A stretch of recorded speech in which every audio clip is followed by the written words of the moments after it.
Independent ইসরায়েলে স্বাগতম। আপনারা জানেন যে গতকালই আমরা আন্তর্জাতিক সংবাদ মাধ্যমগুলোতে জেনেছি যে সিরিয়ার যে প্রেসিডেন্ট বাশার আল আসাদ তিনি পালিয়ে গিয়েছেন। বলা যায় যে প্রেসিডেন্টের পদে তিনি আর নেই। সেই জায়গাটায় বৈশ্বিক নানা পরিবর্তন আমরা এরই মধ্যে কিছু দেখেছি। আমরা দেখেছি আইএসের উত্থান নিয়ে কথা হচ্ছে, এর মধ্যে আমেরিকা কথা বলেছে, রাশিয়া ইরান এটি নিয়ে কথা বলছে। বৈশ্বিক পরিস্থিতি আসলে সিরিয়ার এই পরিবর্তনে কতটুকু প্রভাব ফেলবে এসব নিয়ে কথা বলবো। সঙ্গে আছে আমি সুপ্রিয় শিকদার, আমার সঙ্গে আছেন সাংবাদিক সেলিম খান। সেলিম খান, যেমনটি বলছিলাম যে আসলে যে সিরিয়ার প্রেসিডেন্ট পালিয়ে গেলেন, এরপরে আসলে রাশিয়া ইরানের অবস্থা কি আছে, কি দেখছেন এখন? এখন হচ্ছে সিরিয়ার প্রেসিডেন্ট পালিয়ে গেছেন না, তাকে পালিয়ে যেতে বাধ্য করা হয়েছে। যারা তার বিরুদ্ধে আন্দোলন করছিলেন, যে বিদ্রোহীরা, সেই বিদ্রোহীরা অনেক বেশি অ্যাগ্রেসিভ ছিলেন এবং খুব অল্প সময়ের মধ্যে তারা প্রায় বিনা যুদ্ধে ওই আসাদকে দেশ থেকে সরাতে পেরেছেন। এটা একটা বড় ঘটনা, তাদের জন্য বড় সাফল্য নিশ্চিন্তে। এটা যেমন তাদের জন্য সাফল্য, তেমনি আপনি যাদের কথা বলছিলেন যে সিরিয়ায় খুব ভীষণভাবে আসাদ সরকারের সঙ্গে, বাশার আল আসাদ সরকারের সঙ্গে যুক্ত ছিল রাশিয়া এবং ইরান। এবং ইরান সিরিয়াকে কেন্দ্র করেই তার যে মধ্যপ্রাচ্যে বিভিন্ন শক্তির সঙ্গে নিজেকে কিন্তু যুক্ত করেছিল। তার একটা মূল কেন্দ্র ছিল কিন্তু সিরিয়া। এই ইরান কিন্তু সিরিয়াকে কেন্দ্র করে অনেকগুলো কাজ করত, যেরকম লেবাননের হিজবুল্লাহ, হুতি, আপনার ইয়েমেনের হুতি, সবাইকে যে এক ছত্রছায়ায় রেখেছিল, তার সেন্টার কিন্তু সে কখনো নিজের দেশে নিয়ে যায়নি। সে মূলত দামেস্ককে কেন্দ্র করে, তার দামেস্ক কনসুলেটকে কেন্দ্র করে সেই কাজটি করে যাচ্ছিল। যে এই ক্ষেত্রে যখন আপনার গতকালের ছবি দেখেছেন যে বিদ্রোহীরা জেতার পরে ইরানিয়ান কনসুলেট বা সেখানকার এম্বাসি পুরো লুটপাট হয়েছে, মানে সেখানে বলতে গেলে ইরানের আর কোনো অস্তিত্বই তারা রাখতে চায় না বা রাখতে দিতে চায় না।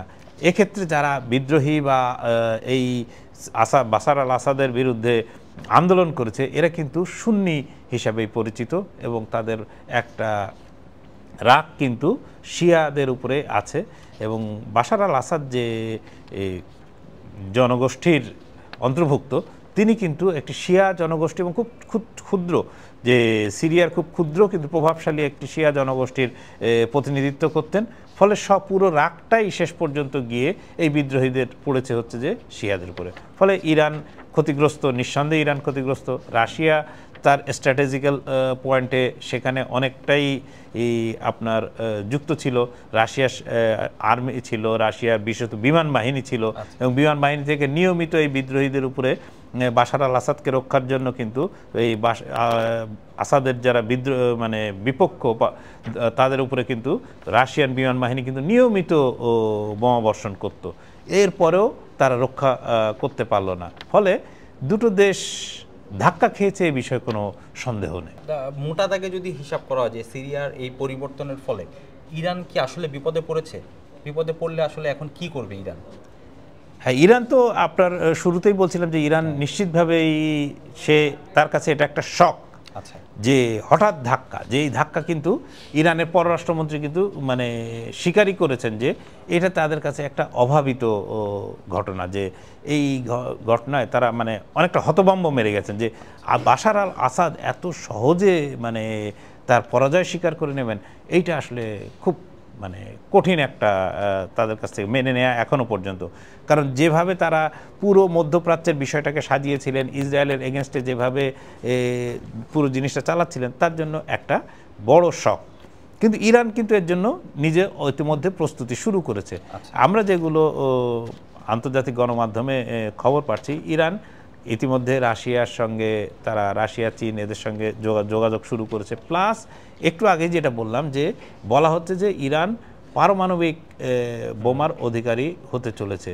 তো ইরান মনে করে তার শেষ অস্ত্র হচ্ছে যে এই অ্যাটমিক বোমের ডিটারেন্ট পাওয়ার হচ্ছে যে তার সর্বশেষ শক্তি, যে এই শক্তি যদি সে অর্জন করতে পারে বা অর্জন করে থাকে, তাহলে আমেরিকা বা ইসরায়েল বা অন্যরা তার ক্ষতি করতে পারবে না। আচ্ছা সেলিম খান, আপনি আমেরিকার প্রসঙ্গে আসলেন, আমি শেষে ছোট করে জানতে চাই যে ডোনাল্ড ট্রাম্প কালকে সিরিয়া নিয়ে কথা বলেছে যে সিরিয়া তাদের বন্ধু রাষ্ট্র নয়, এখানে মাথা ঘামাবে না, উনি আগামী 20 তারিখে ক্ষমতা গ্রহণ করবে। কিন্তু আমরা জানি সিরিয়াতে প্রায় 1000 সৈন্য, আমেরিকান সৈন্য আছে।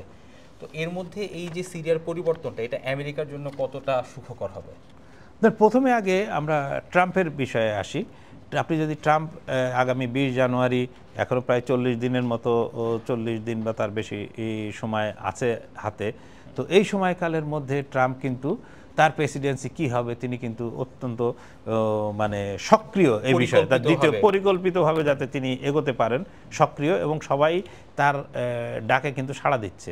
তিনি প্যারিসে গিয়েছিলেন, যে নটরডেম চার্চ পুড়ে গিয়েছিল, সেই চার্চের নতুন করে যে তৈরি হয়েছে সেটার উদ্বোধনী অনুষ্ঠানে যোগ দিতে। বলা হচ্ছে যে সেখানে ফরাসি প্রেসিডেন্ট ম্যাক্রো, আপনার ডোনাল্ড ট্রাম্প এবং জেলেনস্কি তারা বৈঠক করেছেন, এবং জেলেনস্কিকে তারা মোটামুটি রাজি করিয়েছেন যে এই যুদ্ধবিরতির জন্য, এই যুদ্ধবিরতিতে তাকে রাজি হতে হবে। তাকে জন্য নিশ্চয়ই কোনো প্যাকেজ আমেরিকা বা ইউরোপ তাকে কোনো না কোনো প্যাকেজ দেবে, যে রিবিল্ড করার জন্য। দেশটা তো মানে গত 3 বছরের যুদ্ধে প্রায় অনেকটাই ধ্বংসস্তূপে পরিণত হয়েছে। 2 নম্বর হচ্ছে যে এই জিনিসটার সত্যতা, এটা একটা সোশ্যাল মিডিয়া এবং অন্যান্য জায়গায় চালু কিন্তু আবার কিছুটা বিশ্বাসযোগ্য বলে প্রতিভাত হয়। সেটা হচ্ছে যে রাশিয়াকে আমেরিকার পক্ষ থেকে প্রস্তাব দেওয়া হয়েছিল, মানে ট্রাম্পের টিমের পক্ষ থেকে প্রস্তাব দেওয়া হয়েছিল যে তোমরা সিরিয়াকে ছেড়ে দাও, তোমাদের আমরা জেলেনস্কি বা ইউক্রেনের সঙ্গে তোমাদের ঝামেলা মিটিয়ে দিচ্ছি বা এখানে সিজফায়ার করছি। সেই হিসেবে রাশিয়া আর বাশার আল আসাদকে কোনো ধরনের কোনো আপনার সমর্থন দেয়নি। যে কারণে আপনি ট্রাম্পের যদি এই ঘটনার পরে, সিরিয়ার পতনের পরে টুইটগুলো দেখেন, তিনি যে টুইট সর্বশেষ যে এক্স হ্যান্ডেলে লিখেছেন, সেখানে তিনি লিখছেন যে বাশার আল আসাদের আর পতন ঘটেছে, তিনি রাশিয়ায় গিয়ে আশ্রয় নিয়েছেন, কিন্তু পুতিন বাশার আল আসাদকে আর কোনো ক্ষমতার কোনো কেন্দ্রবিন্দু বা কোনো কিছু হিসাবে তাকে কোনো রকম সাহায্য করার ব্যাপারে পুতিন আগ্রহী হবেন না।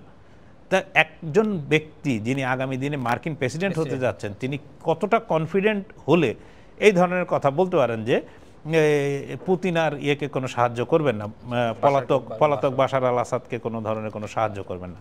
এখন আপনি যে প্রশ্নটা করেছিলেন সেই প্রশ্নে আসি যে আমেরিকার জন্য কতটা সুখকর হবে।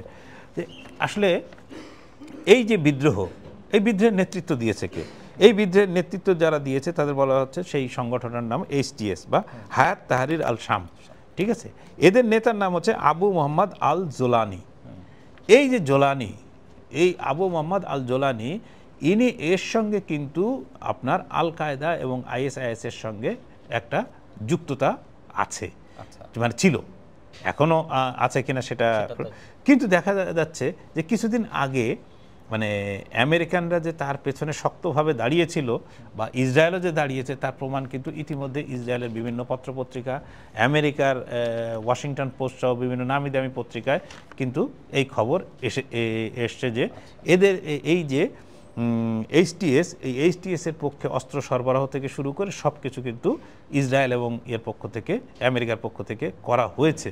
কিন্তু পাশাপাশি যদি দেখেন, গতকাল আসাদ সরকার মানে রোববার ভোর রাতে পালিয়ে গেছে আসাদ।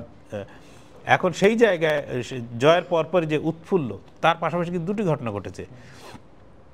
আপনার প্রায় 95টি হামলা চালিয়েছেন আমেরিকান ঘাঁটি থেকে, 95 বার হামলা চালানো হয়েছে IS এর ঘাঁটিগুলো যেগুলো বলা হচ্ছে সেখানে, এবং সেখানে ব্যবহার করা হয়েছে কী ধরনের বিমান? B-52 বম্বার বিমান, F-16 যুদ্ধ বিমান, A-10 যুদ্ধ বিমান, মানে এই ধরনের বিমান যুদ্ধ বিমান কিন্তু ব্যবহার করা হচ্ছে।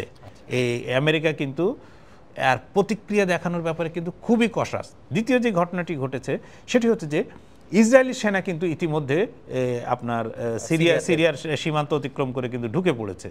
তার মানে যারা ক্ষমতায় এসেছে তাদের জন্য কিন্তু বিশ্বাস করাটা তাদের জন্য খুব কঠিন হয়ে যাচ্ছে। এবং আমেরিকার আপনার বাইডেন নিজেও অত্যন্ত সাবধানী প্রতিক্রিয়া ব্যক্ত করছেন যে কি হবে তিনি হয়তো জানেন না, হয়তো তারা জিনিসটা এই লেভেলে আসাদ পালিয়ে যাবেন এই লেভেলে ভাবেননি, কিন্তু জিনিসটা হয়ে গেছে। ফলে তারা এখন অতি সাবধানী তারা হিসাব করছেন যে এদেরকে কীভাবে ভবিষ্যতে সামাল দেওয়া হবে। একটা জিনিস বলা হচ্ছে যে মানে বিভিন্ন দূতের মধ্যে তুরস্কের মাধ্যমে আমেরিকাকে এই আপনার জোলানির দল তারা বার্তা দিয়েছে যে তারা আল কায়দা বা আপনার আইএসের সঙ্গে কোনো রকম সম্পর্ক রাখা মানে বিশেষত আইএসকে কোনো ধরনের কোনো ঘাঁটি তারা সিরিয়ায় করতে দেবে না। এটা ধরুন কথার কথা, কিন্তু চিন্তাটা কোথায়?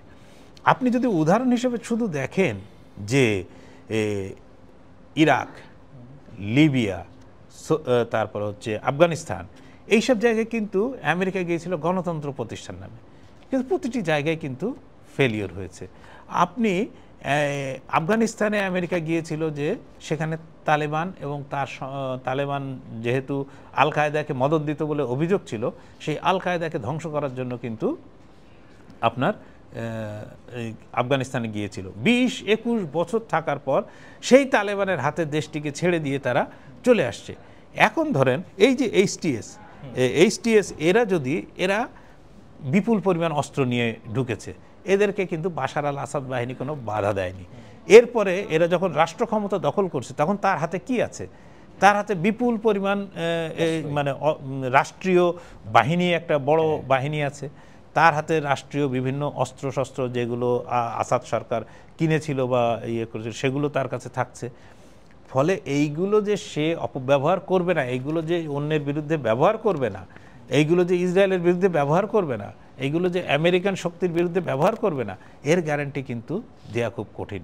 কারণ এই ধরনের শক্তি সবসময় কথা রাখে। যে তালেবানকে একসময় সোভিয়েত ইউনিয়নকে তাড়ানোর জন্য ব্যবহার করেছিল আমেরিকা, সেই তালেবানই একসময় আমেরিকান সৈন্যদের বিরুদ্ধে অস্ত্র ধরেছে এবং লড়াই করেছে। ফলে এইচটিএসও যে একই কাজ করবে না এর কিন্তু কোনো গ্যারান্টি নেই। এই কারণে কিন্তু আমেরিকানরা খুবই সাবধানী এবং তারা যে কোনো বিষয়ে প্রতিক্রিয়া ব্যক্ত করতে গেলে বারবার একটাই কথা বলছেন যে এখনও আমরা মানে সময় আসেনি এইটা নতুন সরকার নিয়ে কথা বলার। আর এদেরও মানে বিশ্বাস করা আসলে সময় না হলে এদেরকে নিজস্ব পরীক্ষায় উত্তীর্ণ না হলে বলা যাবে না। আর একটা যুদ্ধবিধ্বস্ত দেশে এইচটিএস এর মতন একটি সংগঠন বিরাট কিছু করবে এটা আশা করা একেবারে অসম্ভব। ধন্যবাদ সেলিম খান। আজ এ পর্যন্তই। দেশ বিদেশের যে কোনো খবর জানতে চোখ রাখুন ইন্ডিপেন্ডেন্ট ডিজিটালে। ভিজিট করুন itbbd.com-এ।